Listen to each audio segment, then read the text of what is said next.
Mark Cuban has chimed in on the NBA conversation. A lot of the talk over the last week with the All-Star game was the fact that the league is in peril. No one likes this product that the NBA is offering people.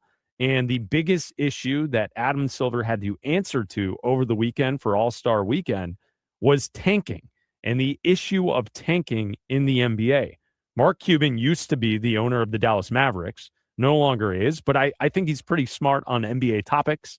And when he has an opinion on things, I think he's onto it. Here's his solution on how the NBA should fix and improve the tanking experience. They should embrace it. He thinks that, and what he lays out on social media today, is that the fan experience isn't necessarily about remembering the wins or the losses. It's about the enjoyment that people have at the events that bring them back.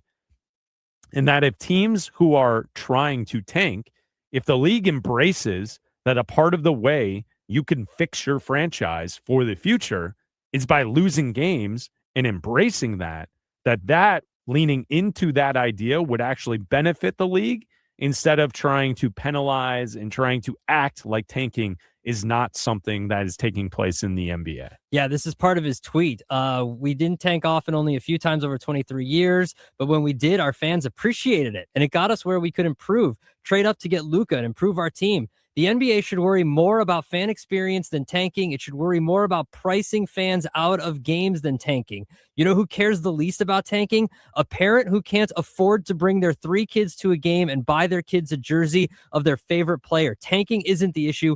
Affordability and quality of game presentation are. And I completely agree with Mark Cuban because, as I've told you, tanking isn't the issue in the NBA. The issue is, as Mark Cuban said, when that family spends their hard-earned money and they might only get to go to 1 game a year, 2 games a year, and they show up and they find out when they get there that LeBron isn't playing or Luka isn't playing or whoever that they decide to go and pay their hard-earned money to see, like let's say they had to move and that family only gets to see that team that gets to come to that one town, that one city once a year, and they're from out of state, and that team only gets to go there once a year, and they find out that day when they get there and they've spent their hard-earned money to go see that one team once a year that they're not playing. And that's unfortunate. And that's the problem with the NBA is load management is the problem. The fact that these guys are they just don't play in back-to-backs and that you've shortened the season so much to try to fit in these tournaments and try to fit in more play-in games.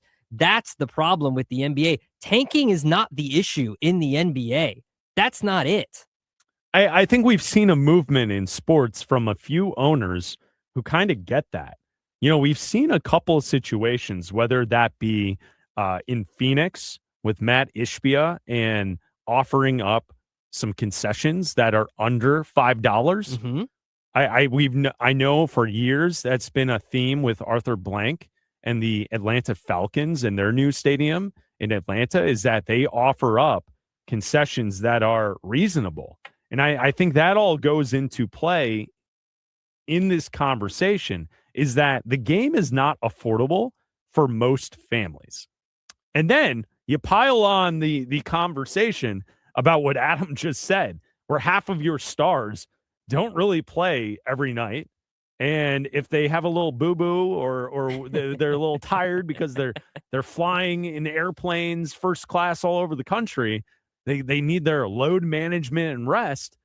Like, what does that say to a consumer, a father, a wife who have 2-3 kids and they want to go to a game?